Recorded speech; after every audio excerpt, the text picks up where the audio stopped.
All right, today we're going over lesson 7. We will identify values that make equations true. So you have three different standards: SID, which is statistics, N-Q, which is numbers and quantity, and AREI, which is algebra, equations, and inequalities. So you have this learning target: understand solving equations as a process of reasoning and explain the reasoning. So we have this example. Corey has received the following grades this term: 75, 87, 90, 88, and 79. If he wishes to earn an 85 average, what must he score on his final test? So we know that this young man has taken 5 tests, right? And it's asking us, if he wishes to earn an 85 average, what must he score on his final test? So if he's taken 5 tests, that means that he has 6 tests. And this is also telling us that he scored 75, 87, 90, 88, and 79. So we have the scores of 5 tests, which means that the 6th test is missing.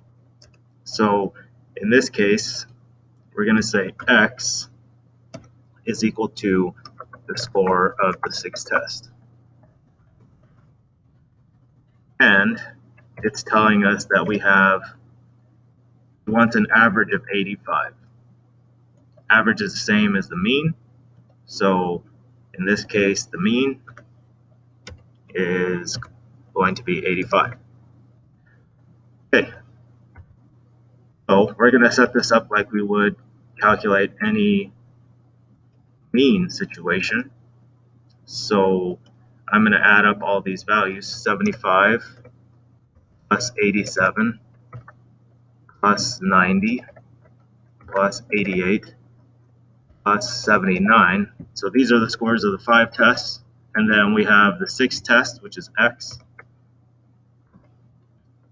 over the total number of tests, which is 6, equals the mean, which is 85. All right. So now we have this equation set up, and we have to try to identify the value of X.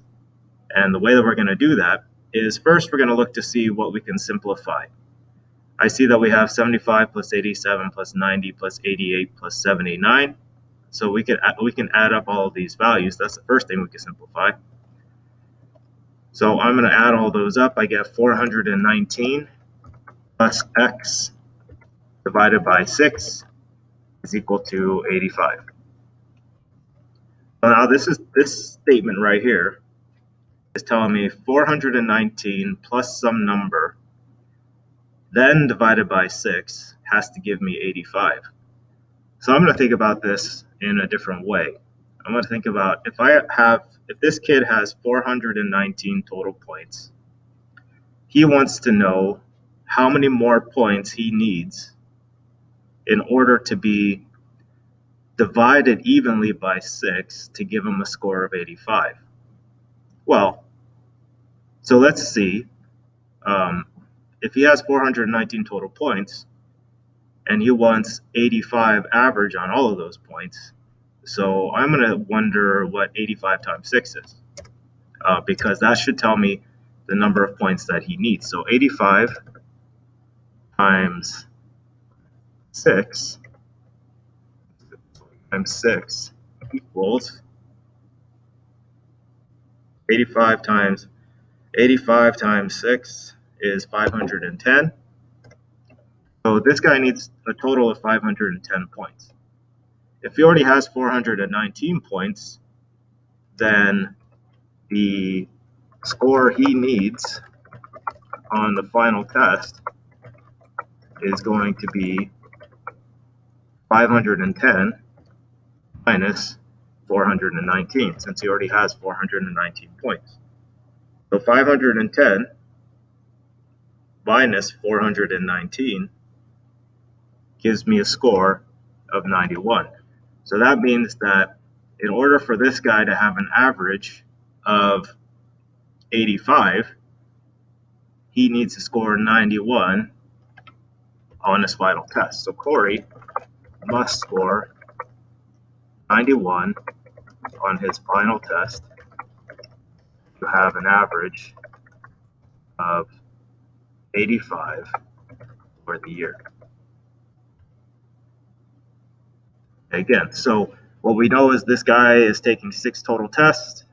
He wants to average 85 on all 6 of those tests. He's taken 5. So we need to figure out what he's scoring on the 6th test in order to average of 85, right? So we add up all the points that he has so far, plus the unknown one, which is the 6th test, and then we divide that by 6, and we know that the average that he wants is 85. So total, he has 419 total points, right? But since he wants an average of 85, 85 times 6 gives us a total of 510. That's how many points he needs. And he has 419. So we find the difference between 510 and 419.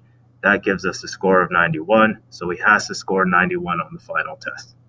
All right. I hope that makes things a little more clear.